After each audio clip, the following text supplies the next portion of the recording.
গরম ভাতের পাতে এই রেসিপিটি যদি থাকে তবে আর কিছুই লাগবে না। একথালা ভাত নিমেষেই শেষ করে দেওয়া যাবে। এতটাই অপূর্ব, যার তুলনা হবে না। রেসিপিটি প্রথম থেকে শেষ পর্যন্ত দেখার অনুরোধ রইল। নমস্কার বন্ধুরা, হ্যাপি উইথ গোপা কিচেন কুকিংয়ের আরও একটি নতুন পর্বে জানাই তোমাদের সকলকে স্বাগতম। আজকে বানাবো গরম ভাতের পাতে খাওয়ার জন্য কচুর একটা রেসিপি। তার জন্য এখানে নিয়েছি আমি মানকচু। মানকচুটা প্রথমে আমি খোসাটা ছাড়িয়ে নিয়েছি। খোসাটা ছাড়িয়ে নিয়ে এবারে গ্রেটারের সাহায্যে গ্রেট করে নেব। আমরা তো সকলেই কচু খেতে ভীষণই ভালোবাসি।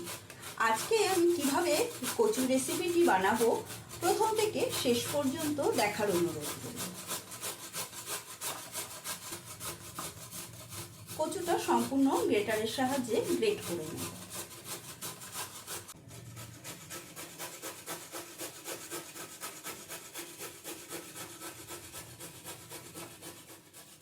সমস্ত কচুটা গ্রেটারের সাহায্যে গ্রেট করে নেওয়া হয়ে গেছে। এখন গ্রেট করে নেওয়া সমস্ত কচুটা জলের মধ্যে দিয়ে আরও একবার ধুয়ে নেব। প্রথমে একবার ধুয়ে নিয়েছিলাম, এবারে গ্রেট করে নেওয়ার পরে আরও একবার ধুয়ে নেব। ভালো করে ধুয়ে জলটা ভালো করে এরকম চিপড়ে চিপড়ে তুলে নেব। একটা মিক্সার জারের মধ্যে দিয়ে দেবো গ্রেট করে নেওয়া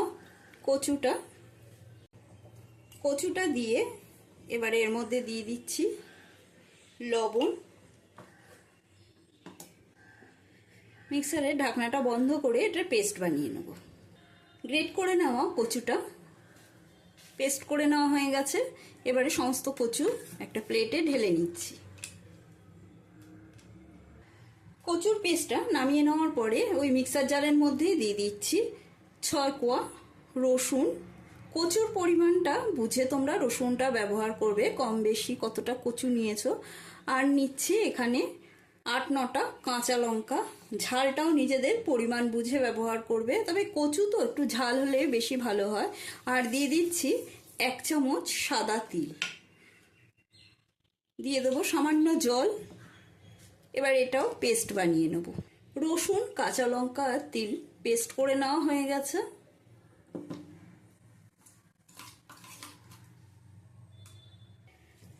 নিয়েছি এখানে 2টো পেঁয়াজ।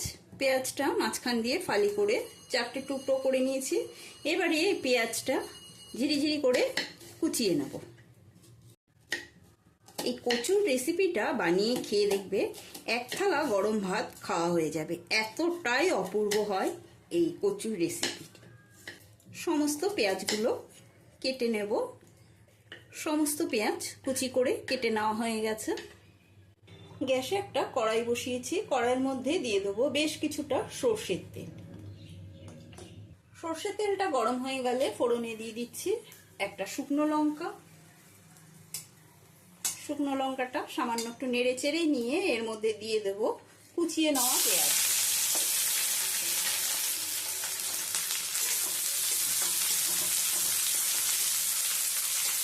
পেঁয়াজ কুচিটা দেওয়ার পরে পেঁয়াজ কুচিটা একটু নেড়ে চেড়ে নেব।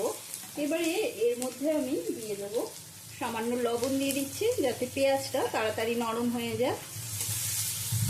পেঁয়াজটা লাল করে ভেজে নেওয়ার পরে দিয়ে দেবো আমি এর মধ্যে পেস্ট করে নেওয়া রসুন, কাঁচা লঙ্কা আর সাদা তিল।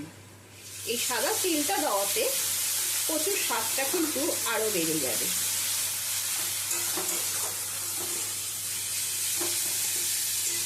ভালো করে একটু কষিয়ে নিতে হবে। এবারে আমি এর উপর দিয়ে দেবো হলুদ। দিয়ে দিলাম সামান্য হলুদ গুঁড়ো দিয়ে আবারও কিছুক্ষণ কষিয়ে নেব। যদি ইউটিউব চ্যানেলে নতুন বন্ধু হয়ে থাকো তবে চ্যানেলটি সাবস্ক্রাইব করে নেওয়ার অনুরোধ রইল। পাশে থাকা বেল আইকনটা প্রেস করে দেবে, যাতে আমার রান্নার নিত্য নতুন নোটিফিকেশনগুলো সবার আগে তোমাদের মোবাইলে পৌঁছে যায়।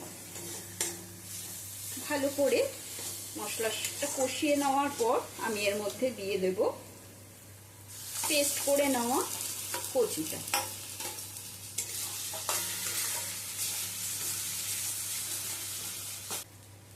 কচুটা দেওয়ার পরে দিয়ে দিচ্ছি এর উপর দিয়ে একটা পাকা লঙ্কা, আর দিয়ে দেব সামান্য লবণ। যেহেতু আগেও কিছুটা লবণ আমি ব্যবহার করেছি, সেই জন্যই এখন লবণটা একটু কমই দিলাম। এবার গ্যাসের স্টিমটা লো টু মিডিয়ামে রেখে কচুটা নেড়ে নিতে হবে। নুন ঝালটা ব্যালেন্স হওয়ার জন্য আমি এর মধ্যে দিয়ে দিচ্ছি হাফ চামচ চিনি। চিনিটা দিলে খেতে বেশি ভালো লাগে। তোমাদের যদি পছন্দ না হয় তবে চিনিটা বাদ দিয়ে দিতে পারো। এবারে ভালো করে মিশিয়ে এটা কিছুক্ষণ ধরে নেড়ে নিতে হবে, যতক্ষণ না এই কচুর ভেতরে যে একটু এক্সট্রা জল থাকে সেই জলটা শুকিয়ে যাওয়া পর্যন্ত এটা নেড়ে চেড়ে নিতে হবে।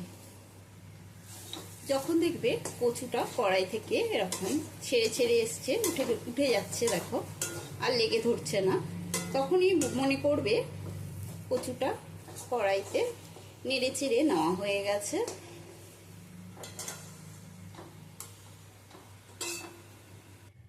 তিলোত্তমা কচু ভর্তা রেসিপিটি কমপ্লিট হলো। এবারে আমি এর উপর থেকে দিয়ে দেবো একটু কাঁচা সর্ষের তেল। সামান্য কাঁচা সর্ষের তেল ছড়িয়ে দিলাম, আর ছড়িয়ে দেব ওপর থেকে একটু রোস্টেড তিল। যেহেতু তিলোত্তমা বানিয়েছি, তিলোত্তমা কচু ভর্তা, তিলোত্তমা কচু ভর্তার ওপর থেকে এরকম রোস্টেড তিলটা যদি দিয়ে দাও, খেতে এতটাই অপূর্ব হবে, মাছ মাংস সরিয়ে দেবে। আজকের মতো তিলোত্তমা কচু ভর্তা রেসিপিটি কমপ্লিট। আশা করি রেসিপিটি তোমাদের সকলেরই ভালো লেগেছে। ভালো লাগলে প্রত্যেকবারের মতো কমেন্ট করে জানাবে। আজকের মতন এই পর্যন্ত, আবারও নতুন কোনো রেসিপি নিয়ে হাজির হব। সুস্থ থাকবে, ভালো থাকবে, ধন্যবাদ।